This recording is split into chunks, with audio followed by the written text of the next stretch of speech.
മരണാനന്തര അവയവദാന പദ്ധതിയായ കേസ് ഓട്ടോയെക്കുറിച്ച് തിരുവനന്തപുരം മെഡിക്കൽ കോളേജ് നെഫ്രോളജി വിഭാഗം മേധാവി ഡോക്ടർ മോഹൻദാസിന്റെ ആരോപണങ്ങൾ ശരിവെച്ച് കണക്കുകൾ.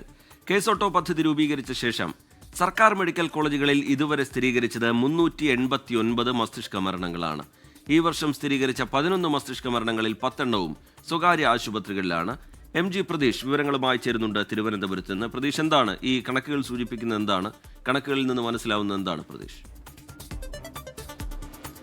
റിജിത്ത, മരണാനന്തര അവയവദാനം ഏകോപിപ്പിക്കുന്നതിനായി രൂപീകരിച്ച കേസ് ഓട്ടോ പൂർണ്ണ പരാജയമെന്നതായിരുന്നു മെഡിക്കൽ കോളേജിലെ നെഫ്രോളജി വിഭാഗം മേധാവിയുടെ തുറന്നു പറച്ചിൽ. ഇതിന് പിന്നാലെ ഇത് നിഷേധിച്ച് കേസ് ഓട്ടോ വാർത്താക്കുറിപ്പ് ഇറക്കി. ഇത്തരത്തിൽ തുറന്നു പറച്ചിൽ നടത്തിയ നെഫ്രോളജി മേധാവിക്ക് ആരോഗ്യവകുപ്പ് മെമ്മോ നൽകുകയും ചെയ്തു. പക്ഷേ അദ്ദേഹം ഉയർത്തിയ വാദങ്ങൾ ശരിവയ്ക്കുന്ന കണക്കുകൾ കൂടിയാണ് പുറത്തു വരുന്നത്. കാരണം 2012 മൃതസഞ്ജീവനി രൂപീകരിക്കുന്നത്. ഡോക്ടർ വേണുഗോപാലിൻ്റെയും ഡോക്ടർ രാംദാസിൻ്റെയും നേതൃത്വത്തിലായിരുന്നു അന്ന് മൃതസഞ്ജീവനി രൂപീകരിച്ചത്. പക്ഷേ മൃതസഞ്ജീവനി രൂപീകരിച്ച ആദ്യ 5 വർഷത്തിൽ നടന്ന അത്രത്തോളം മരണാനന്തര അവയവദാനം പിന്നീട് നടന്നിട്ടില്ല എന്നതാണ് കണക്കുകൾ വ്യക്തമാക്കുന്നത്.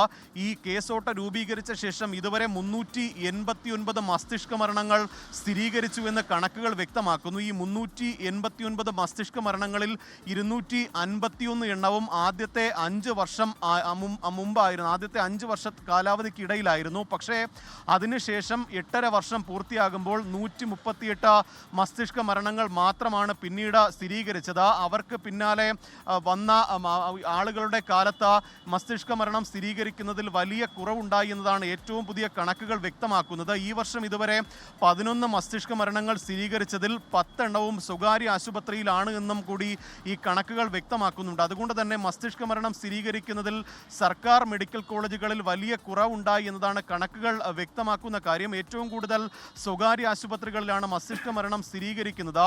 ഇതിൽ ഡോക്ടർമാർ അല്ലെങ്കിൽ കേസ് ഓട്ടോ ഉൾപ്പെടെ പറയുന്ന കാര്യം, ഈ മസ്തിഷ്ക മരണം സ്ഥിരീകരിക്കുന്നതിൽ ഡോക്ടർമാർക്ക് ചില പ്രശ്നങ്ങളുണ്ട്. നിയമപരമായ എന്തെങ്കിലും പ്രശ്നങ്ങൾ ഉണ്ടാകുമോ എന്നുള്ളൊരു ഭയം കൊണ്ട് മസ്തിഷ്ക മരണം സ്ഥിരീകരിക്കുന്നതിൽ നിന്ന് ഡോക്ടർമാർ പിന്മാറുന്നു എന്നുള്ള ഒരു കാര്യമാണ് കേസ് ഓട്ടോയ് ഉൾപ്പെടെ നേരത്തെയും പറഞ്ഞിരുന്നത്. പക്ഷേ സ്വകാര്യ ആശുപത്രിയിൽ മസ്തിഷ്ക മരണം സ്ഥിരീകരിക്കുന്നുണ്ട്. സ്വകാര്യ ആശുപത്രിയിലെ ഡോക്ടർമാർക്ക് അത്തരത്തിൽ നിയമക്കുരുക്കുകൾ ഒന്നും തന്നെ ഉണ്ടാകുന്നില്ല. അതുകൊണ്ട് തന്നെ അത്തരത്തിലൊരു തടസ്സം എന്താണ് എന്നതാണ് പ്രധാനമായും ഉയരുന്ന ചോദ്യം.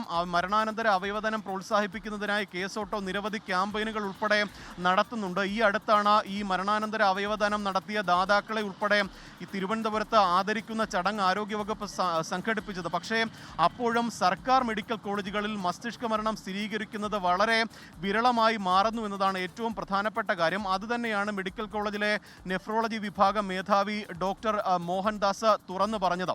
പ്രജിത്ത, ശരി. MG പ്രതീഷ് വിവരങ്ങൾ നൽകുകയായിരുന്നു തിരുവനന്തപുരത്ത് നിന്ന്.